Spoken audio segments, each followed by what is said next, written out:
கவனிக்கலாம். உங்களுக்கு கர்த்தர் கொடுக்கறதான இன்றைக்கு வாக்கு தத்தனன்னா நீங்கள் ஒன்றுத்திற்கும் கவலைப்படவே கூடாது. இதுதான் கர்த்தர் 2 வசனத்தின் வாயிலாக என்னோடு கூட இந்நாளில் இடப்பட்டார். அதை தான் இந்த குடும்பத்துக்கு நம்ம வாக்கு தத்தமாக நம்ம தியானிக்க போகிறோம். யோசுவாவின் புத்தகம் 2ஆம் அதிகாரம் 15ஆம் வசனமும் 17ஆம் வசனத்தில் சொல்லப்பட்டு இருக்கிற காரியத்தை தான் பார்த்து நம்ம ஒன்றுத்திற்கும் கவலைப்படக்கூடாது என்று செய்தியை நம்ம பார்க்க போகிறோம். ஆமென். கவனிக்கலாம். ராகாப்பை குறித்து வேதம் என்னென்னு அழைக்குதுன்னா வேசி என்று அழைக்கிறது. பிற்பாடு அவங்களுடைய விசுவாசமும் அர்ப்பணிப்பும் அவங்களுடைய கிரிகள் நிமித்தமாக அவங்க சல்மோன் என்கின்ற ஒரு அரசனுக்கு திருமணம் செய்யப்பட்டு அவங்களுடைய வம்சத்திலேருந்து தாவீதுடைய வம்சத்திலேருந்து கிறிஸ்து வருகிறத நம்ம பார்க்குறோம். சரி, இந்த ராகாப்புடைய பூர்வீகம் எங்கன்னா எர்மோனுக்கும் சீரியாவுக்கும் இடப்பட்ட இடத்துல தான் இந்த ராகாப்புடைய குடும்பம் இருக்கிறாங்க. அவங்க ராஜகுலத்தை சேர்ந்தவங்க. ஒரு காலகட்டத்தில் எல்லாவற்றையும் இழந்து பஞ்சம் பிழைக்கும்படியாக எங்கே புறப்பட்டு போகிறாங்கன்னா எரிகோவுக்கு புறப்பட்டு போகிறாங்க. கவனிக்கலாம். உங்களுக்கு சொல்லியிருக்கிறேன், எரிகோ மதிலுக்கும் 2 மதில் இருக்கும். அதுக்கு இடையில் இருக்கிற 15 அடி இடைவெளியில் இருக்கிற சுற்றிலும் 15 அடி இடைவெளி இருக்கும். முதல் சுவர் ஒரு லாரி போகலாம், இன்னொரு லாரி வரலாம். அந்த அளவுக்கு அகலமான சுவர் உயரமாக இருக்கும். அதிலிருந்து ஒரு 15 அடி தூரத்தில் ஒரு லாரி போகிற அளவுக்கு அகலமுள்ள உயரமான சுவர் இருக்கும். அதுக்கு இடையில் இருக்கிற அந்த 15 அடி அகலத்தில் சுற்றிலும் பஞ்சம் பிழைக்கும்படியாக அகதிகளாய் புறப்பட்டு வருவங்க என்ன பண்ணுவாங்கன்னா அந்த இடத்துல தான் தங்குவாங்க. அங்கே தான் அவங்க பிழைப்பு நடத்துவாங்க. அவங்க எரிகோவில் என்ன பண்ணால் போகவே கூடாது. இப்பேற்பட்ட சட்டம் எங்கே இருந்தது? எரிகோவில் என்ன பண்ணால் காணப்பட்டது.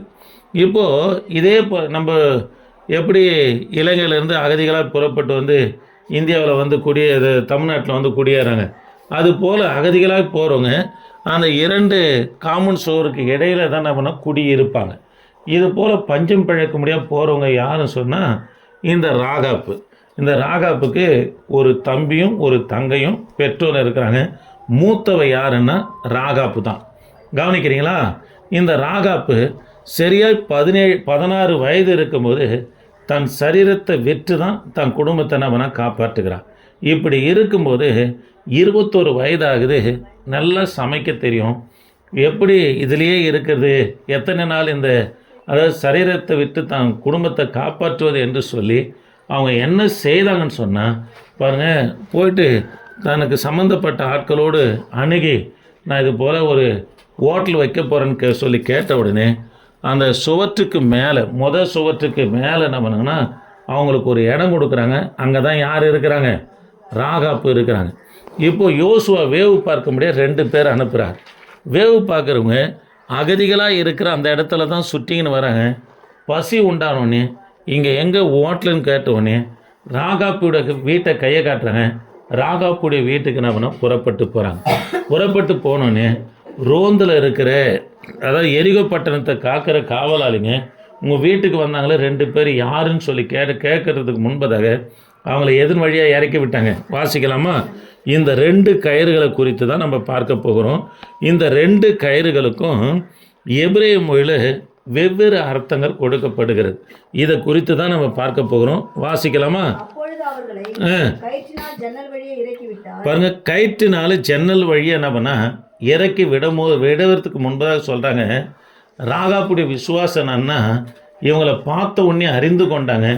அதான் அவங்க சொல்கிறாங்க, பாருங்கள், உங்களை குறித்ததான திகிலும் பயம் எங்களை பிடித்திருக்கிறது. காரணம் என்னன்னா எல்லா தேசத்தாரையும் யாருடைய கையில் கர்த்தர் ஒப்பு கொடுக்குறாரு? இஸ்ரவேலுடைய கையில் ஒப்பு கொடுக்குறார்.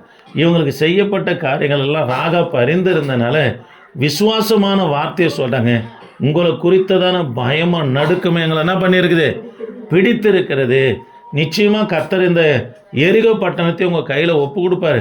அவர் ஒப்பு கொடுக்கும்போது என்னை என் குடும்பம் என் தகப்பனார் வீட்டாரையும் காப்பாற்றுங்கள் என்று சொன்ன உடனே அவங்க இறங்குனாங்க. பாருங்கள், 2 கயிறுனால கட்டி எங்கே இறக்குறாங்க? ஜன்னல் வழியாக இறக்கி விடுறாங்க. வந்த பிற்பாடு அதே கயிறு 17ஆம் வசனத்தில் என்ன சொல்லப்பட்டதுன்னா சிவப்பு நூல் கயிறு என்று சொல்லப்படுது. அந்த சிவப்பு நூல் கயிற்றில் எங்கே காட்டுறாங்க? ஜன்னலில் காட்டுறாங்க. நாங்கள் வரும்போது எரிகோவை கர்த்தர் ஒப்பு கொடுக்கும்போது இந்த வீட்டின் அடையாளம் எதுவாக இருக்கிறது? இந்த சிவப்பு கயிறாக இருக்குது.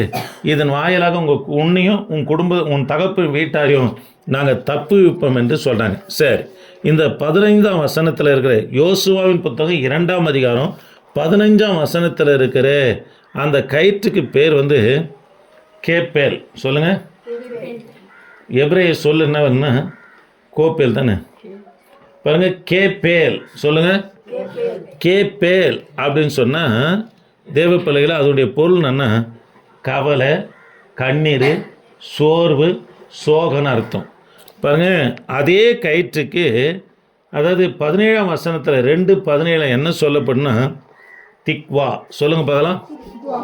திக்வா என்று சொன்னால் நம்பிக்கை, எதிர்பார்ப்பு என்ற அர்த்தம்.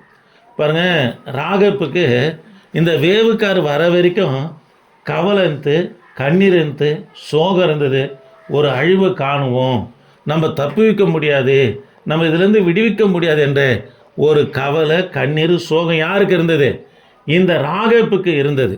ஆனால் தேவ பிள்ளைகளை இவங்க போன பிற்பாடு ராகப்புக்கு என்ன நம்பிக்கைன்னா ஒரு எதிர்பார்ப்பு. என்னன்னா என்ன நம்பிக்கை, என்ன எதிர்பார்ப்புனா இஸ்ரவேல் கையில் அழிவுக்கு இந்த எரிகோவை ஒப்பு கொடுக்கும்போது என்னையும் என் குடும்பத்தையும் கர்த்தர் காப்பாற்றுவார் என்ற நம்பிக்கை, எதிர்பார்ப்பு யாருக்கு இருந்ததுன்னா இந்த ராகப்புக்கு இருந்தது. அல்லேலூயா.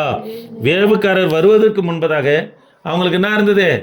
கண்ணீர் இருந்தது, கவலை இருந்தது, சோர்வு இருந்தது, சோகம் இருந்தது. இந்த வேவுக்கார் போன பிற்பாடு எங்களுக்கு ஒரு நம்பிக்கை என்னன்னா நாங்கள் காக்கப்படுவோம் என்று ஒரு நம்பிக்கை இருந்தது. அல்லேலூயா.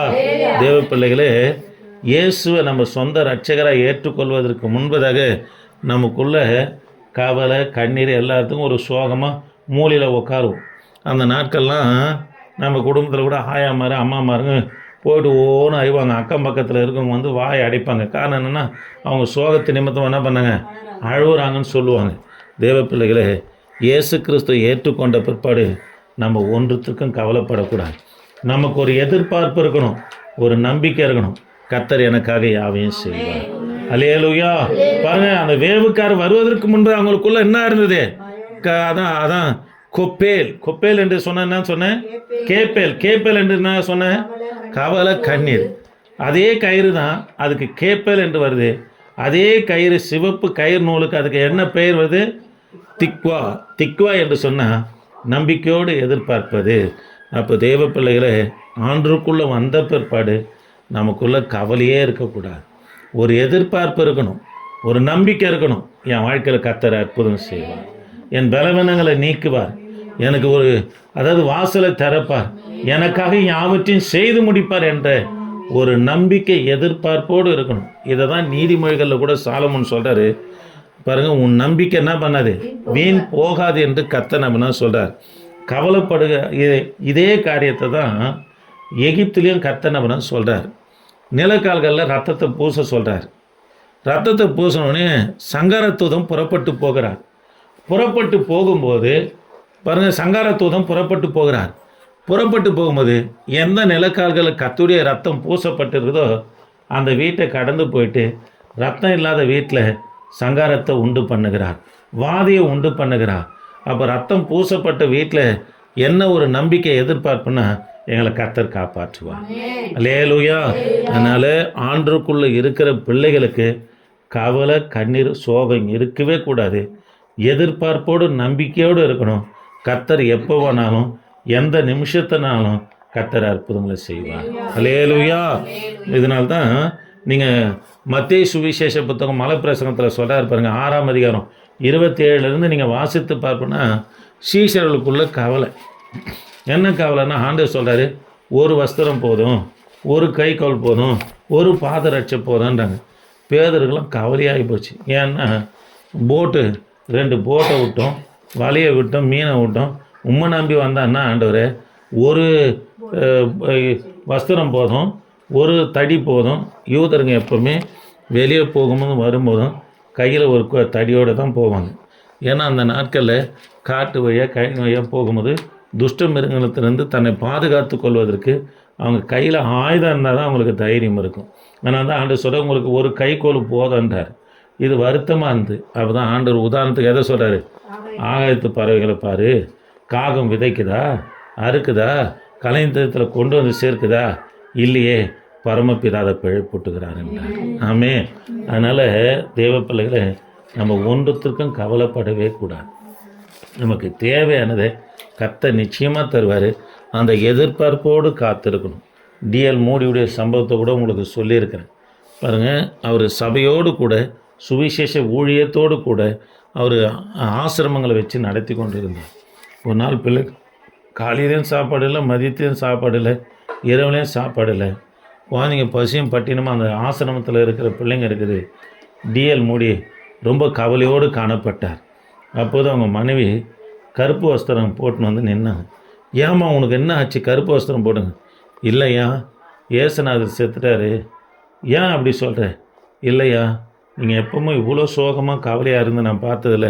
உங்களுக்குள்ளே இருக்கிற கவலை தான் ஏசுநாதர் செத்துட்டாரோ என்ன தோணும். இல்லை அவர் உயிரோடு இருக்கிறார். அப்போ ஏன் கவலை? பிள்ளைங்க பட்னியாக இருக்குது. இத்தனை வருஷம் நடத்தினார், கத்த நடத்த மாட்டாரா? கலைச்சிக்கின்னு போய் ஜப ரூமில் போய் முழங்கால் படிக்கிட்டார். எங்கேயோ ஒரு இடத்துல பெரிய கோட்டீஸ்வரனுக்கு திருமணம் நடக்குது. மீந்து போன விலை உயர்ந்த புஃபே சாப்பாடெல்லாம் இந்த ஆசிரமத்துக்கு வர முடிய கத்த செய்தார். என்றைக்கும் சாப்பிடாம அன்னைக்கு இந்த பிள்ளைகளுக்கு நேர்த்தியான ஆகாரத்தினவனை ஆண்டவர் கொடுத்தார். அதனால் இந்த குடும்பத்துக்கு கத்தர் கொடுக்குற வாக்கு தத்தனைன்னா ஒன்றுத்துக்கும் நீங்கள் என்ன பண்ணக்கூடாது, கவலைப்படவே கூடாது. ஒரு எதிர்பார்ப்போடு நீங்கள் இருக்கும்போது அந்த எதிர்பார்ப்பை என் தேவனாகிய கர்த்தர் நிச்சயமாக நிறைவேற்றுவார். அல்லேலூயா. இதுதான் 1 பேதுரு 5ஆம் அதிகாரம் 7ஆம் வசனத்திலையும் கர்த்தர் சொல்கிறார். உங்களை விசாரிக்கிறவர் ஆனபடியா உங்கள் கவலைகள் எல்லாம் என்ன பண்ணுங்க, அவர் மேலே வச்சிருங்க. சொந்த பந்தம்லாம் இப்போ நம்மளை விசாரிக்கலம்மா. நம்ம போனாவே அவங்க வீட்டுங்களுக்கு பாரமாக நினைக்கிறாங்க. ஏன்னா கேட்டுருவாங்களோ, கடன் கேட்டுருவாங்களோ, பொருளை கேட்டுருவாங்களோ, 2 நாள் வந்து தங்கிடுவாங்களோ என்று சொல்லி நம்ம சொந்தம் வந்தாலும் நம்மளை வந்து ஒரு கவலையாக பார்க்குறாங்க. நம்ம விசாரிக்கிறது கிடையாது, ஃபோன் பண்ணி கூட விசாரிக்கிறது கிடையாது. காரணம் என்னென்னா, ஏன்னா கேட்டுற போகிறாங்கன்னு. ஆனால் ஆண்டவர் சொல்கிறார், நீ என்னை கேளுன்றார். நீ ஏன் கவலைப்படுற, நான் உன்னை விசாரிக்கிறேன், என்னை கேளுன்றார். பாருங்கள், நம்முடைய கவலை, நம்முடைய பாரத்தை கர்த்தர் மேலே வைக்கணுங்க. நம்மளை கர்த்தர் தள்ளாட விடவே மாட்டார். ஆமே. அதனால் தேவ பிள்ளைகளை, ஆண்டுடைய பிள்ளைங்க என்ன பண்ணக்கூடாது, கவலைப்படவே கூடாது. அதனால தான் ஆண்டவர் யோவான் சுவிசேஷ புத்தகம் 14ஆம் அதிகாரத்தில் சொல்கிறாரு, உங்கள் இருதயம் கலங்காது இருப்பதாகன்னு சொல்கிறார். அதனால் நீங்கள் ஒரு நம்பிக்கையோடு எதிர்பார்ப்போடு இருக்கும்போது உங்கள் காரியங்களை எல்லாவற்றையும் என் தேவனாகி கர்த்தர் நிச்சயமாக நிறைவேற்றுவார். அல்லேலூயா. சரி, 3 கவலை குறித்து உங்களிடத்துல சொல்கிறேன். முதலாவது கவலை கவனிக்கலாம். முதலாவது கவலை பிலிப்பியருக்கு நிறுவம் 4ஆம் அதிகாரம் 6ஆம் வசனத்தை கொஞ்சம் வேகமாக வாசிக்கலாம்.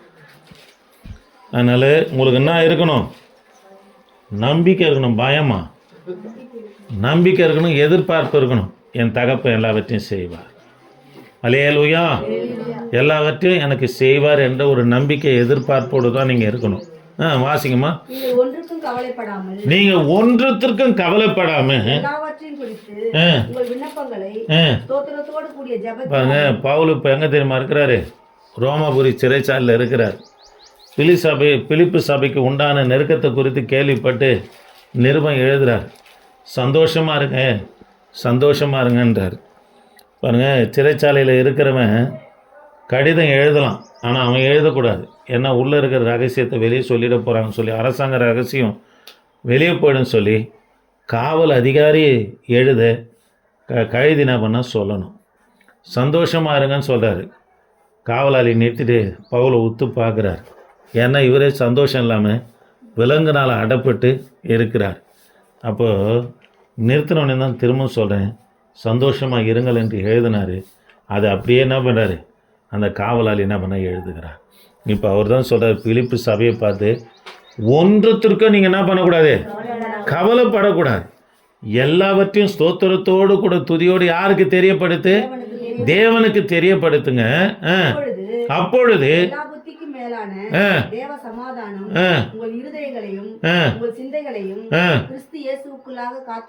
கவனிக்கலாம்.